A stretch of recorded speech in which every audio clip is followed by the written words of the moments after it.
Hello! So, welcome sa ating C-Sharp Trivia. So, this is in Taglish. So, etong dalawang expression na to, what do you think ang mas optimize? Yung mag-assign ka ng yung the literal empty string o yung gagamitin mo yung string.empty? So the answer is letter B. Yung gagamitin mo yung string.empty.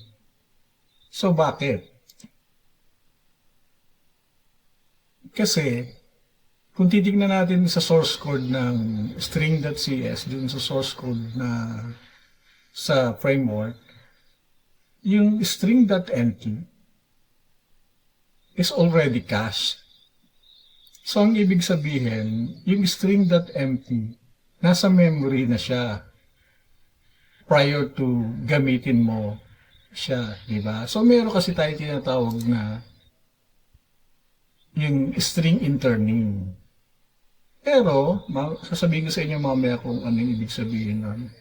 Pero dun sa dalawang expression kanina, negligible naman yung difference nila.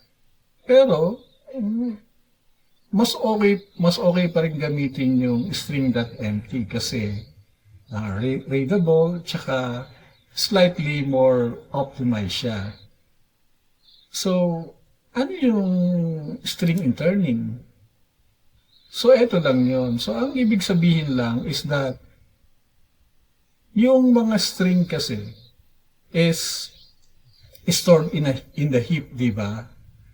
So, kunyari, nag-assign ka ng, kunyari, str3 is equal to hello world. So, ilalatag niya yun sa, sa memory. And then, on the later part of your code, let's say, kunyari, nag-assign ka ng another variable, let's say, string 4. Tapos, inassign mo rin siya ng value as hello world. So, hindi na siya gagawa ng ng another allocation. Titignan niya kasi doon sa memory kung meron na rin the same content doon sa memory.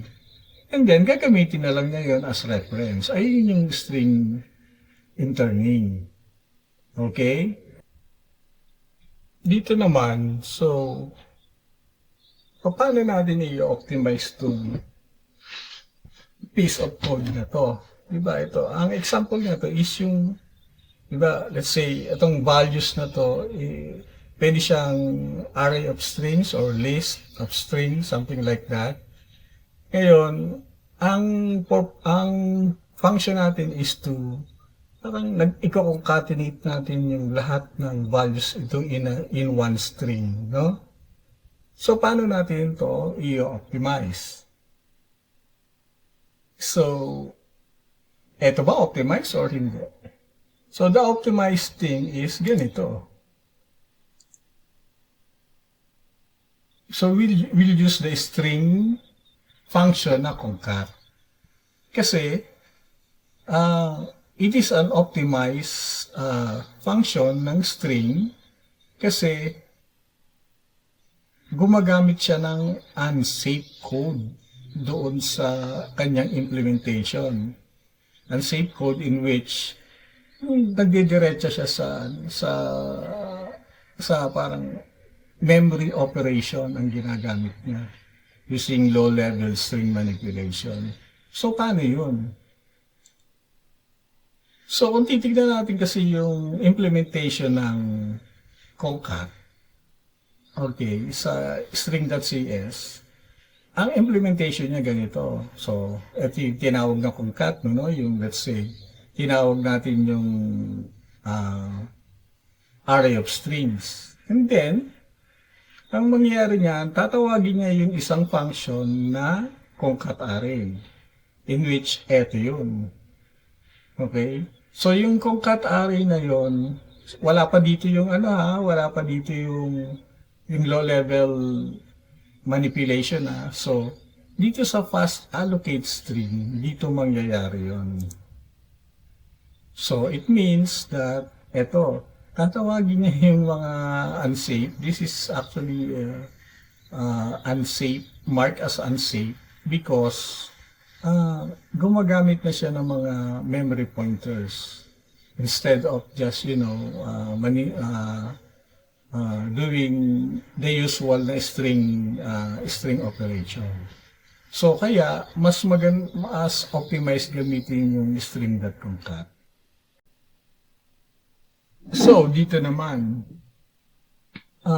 paano natin ulit ito i-optimize itong code na to? Diba? Similar kanina, diba?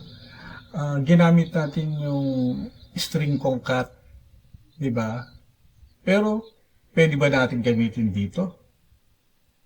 Hindi natin pwedeng gamitin yan kasi magdi-delimit tayo ng strings na kunyari let's say, kunyari meron tayong task na nagagawa tayo ng parang yung mga comma-separated values na string, di ba? Usually, di ba, minsan may mga project or task tayo na required na gumawa ng CSV file. So, parang ganito yon, di ba? So, ang initial solution natin ganito, pero ano yung pwede natin gawain para mapadali natin, ma-optimize natin itong piece of code. So, ibig sabihin, ilang lines of code to, di ba? So, paano yun? So, ganito lang yung solution. Gagamitin natin yung string join, di ba? So, ang diferensya kanina sa string.concat kasi yung .concat walang yung talagang mag-join ka lang ng mga string arrays or list na walang separator. Ang join meron, di ba? So yung piece of code kanina na gano'n, eto yung representation, one-liner lang. So tingnan natin kung bakit siya naging optimized, di ba? Ayan. Kasi, similar din sa concat din, gumagamit din siya ng mga unsafe codes, mga direct memory manipulation, something like that, di ba? Pero tandaan natin na yung mga gumagawa ng framework na to, alam nila na yung ginagawa nila. Kasi di ba ang .NET, ang C# is running on a virtual machine. So, siya di ba? Hindi siya supposedly ma-manipulate directly ng memory allocation, something like that, yung mga ganon.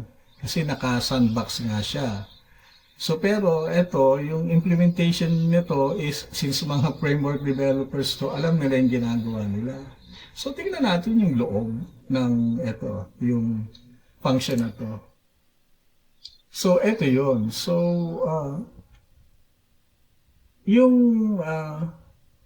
yung tinatawag niya, yung append string, yung unsafe car buffer, yun. Ito yung mga ginagamit niya.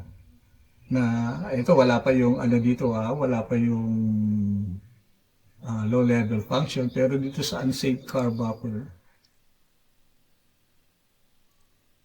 yun. So, nandito na yun. Ito yung ginagamit niya. Okay, to do yung dot join. So, similar din sa sa .concat. Kaso nga lang ito kasi di ba separator yung So, mas okay na itong gamitin. Mas madali pa. One-liner lang, di ba? Hindi mo na kailangan gumawa ng ganong kahabang code. Di ba?